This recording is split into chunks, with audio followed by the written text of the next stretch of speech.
ನಮಸ್ತೆ. ನಾವಿವತ್ತು ಕಾಟೇರಮ್ಮ ದೇವಾಲಯಕ್ಕೆ ಬಂದಿದ್ದೀವಿ. ಈ ಒಂದು ದೇವಸ್ಥಾನದ ಬಗ್ಗೆ ನಿಮ್ಗೆ ಒಂದು ಸಣ್ಣ ವಿಡಿಯೋ ಮುಖಾಂತರ ತಿಳಿಸ್ಕೊಡ್ತೀನಿ ಬನ್ನಿ. ದರ್ಶನ ಮಾಡಬೇಕು ಅಂತ ಹೇಳ್ಬಿಟ್ಟು ಎಂಟ್ರೆನ್ಸ್ ಅಲ್ಲಿ ಬಂದ್ವಿ. ಅದೇ ರೀತಿ ಇಲ್ಲಿ ದೀಪಗಳನ್ನ ಹಚ್ತಾ ಇದ್ರು. ಈ ಒಂದು ಶಕ್ತಿ ಪೀಠದಲ್ಲಿ ದೀಪ ಹಚ್ಚೋ ವಿಶೇಷತೆ ಏನು ಹೇಳಿ ಅಕ್ಕ? ವಿಶೇಷತೆ ಅಂದ್ರೆ ಫಸ್ಟ್ ಟೈಮ್ ಬಂದ್ರೆ ಬೆಲ್ಲು ದೀಪ ಹಚ್ತಾರೆ. ನಿಮ್ಮ ಕಷ್ಟ ಕರಗ್ಲಿ ಅಂದ್ಬಿಟ್ಟು ಬೆಲ್ಲು ದೀಪ ಹಚ್ತಾರೆ.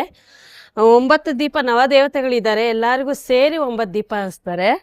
ಅಮ್ಮನವರಿಗೆ ಬೆಲ್ಲು ದೀಪ ಅಂದ್ರೆ ತುಂಬಾನೇ ಶ್ರೇಷ್ಠ ಇಲ್ಲಿ. ಮತ್ತು ಕುಂಬಳಕಾಯಿ ದೀಪ ಬಂದು ನಿಮಗೆ ನರದೃಷ್ಟಿ, ಆರೋಗ್ಯ ಸಮಸ್ಯೆ ಮತ್ತು ಇದು ಹಣಕಾಸಿನ ಸಮಸ್ಯೆ ಏನನ್ನ ಇದ್ದರೆ ಪರಿಹಾರ ಆಗುತ್ತೆ. ಇಲ್ಲಿ ಬಂದರೆ ನಿಂಬೆಹಣ್ಣು ದೀಪ, ಅಮ್ಮನವ್ರಿಗೆ ನಿಂಬೆಹಣ್ಣು ದೀಪ ಅಂದರೆ ತುಂಬಾ ಶ್ರೇಷ್ಠ. ಅದರಿಂದ ನಿಂಬೆಹಣ್ಣು ದೀಪ ಹಚ್ತಾರೆ. ನಾವು ಹೋಗಿದ್ದು ಬೆಳಗಿನ ಜಾವ 5:15. ಅಷ್ಟೊತ್ತು ಆಲ್ರೆಡಿ ಎಷ್ಟೋ ಜನ ಭಕ್ತಾದಿಗಳು ಬಂದ್ಬಿಟ್ಟು ದೀಪನ ಹಚ್ತಾ ಇದ್ರು. ಅದೇ ರೀತಿ ವಿಘ್ನೇಶ್ವರಂಗೆ ದರ್ಶನ ಮಾಡಿದ್ವಿ. ಮತ್ತು ಕ್ಷೇತ್ರದ ಒಳಗಡೆ ಹೋದ್ವಿ. ಅಲ್ಲೂ ಕೂಡ ಎಲ್ಲ ದೀಪದಾರ್ತಿಗಳನ್ನ ತೊಗೊಂಡು ಬರ್ತಾಯಿದ್ರು ಭಕ್ತಾದಿಗಳು. ಅದೇ ರೀತಿ ನೀವು ನೋಡ್ತಾ ಇರ್ಬೋದು, ಈ ಒಂದು ದೃಶ್ಯದಲ್ಲಿ ಅಮ್ಮನವರ ದರ್ಶನ ಆಗ್ತಾಯಿದೆ. ಸರ್ತಿ ಸಾಲಿನಲ್ಲಿ ಬರ್ತಾ ಇದ್ದಾರೆ. ಬೆಳಗ್ಗೆ ಅಷ್ಟೊತ್ತು ಆದರೂ ಕೂಡ ಸರ್ತಿ ಸಾಲಿನಲ್ಲೇ ಬಂದ್ಬಿಟ್ಟು ಅಮ್ಮನವ್ರನ್ನ ದರ್ಶನ ಪಡ್ಕೊತಾರೆ ಎಲ್ಲ ಭಕ್ತಾದಿಗಳು ಕೂಡ. ಸೊ ನೀವು ಕೂಡ ದರ್ಶನ ಮಾಡ್ಕೊಳ್ಳಿ, ಕಾಟೇರಮ್ಮ ದೇವರು.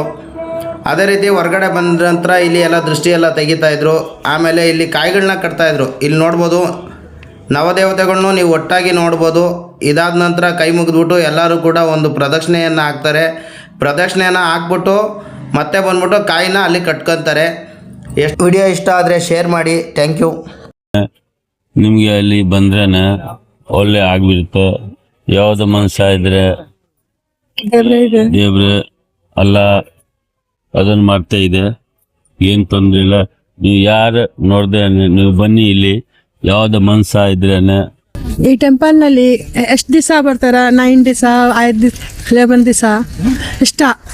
ಆಮೇಲೆ ಎಲ್ಲ ಪ್ರಾಬ್ಲಮ್ ಆಗೈತೆ, ಸಾಲ್ವ್ ಆಗೈತೆ, ದೇವರೇ ಆಗೈತೆ. ಏನಾಗೈತೆ, ಏನು ಪ್ರಾಬ್ಲಮ್, ಏನು ಕಷ್ಟ ಆಗೈತೆ, ಏನು ಪ್ರಾಬ್ಲಮ್ ಸಾಲ್ವ್ ಆಗೈತೆ. Okay, thank you.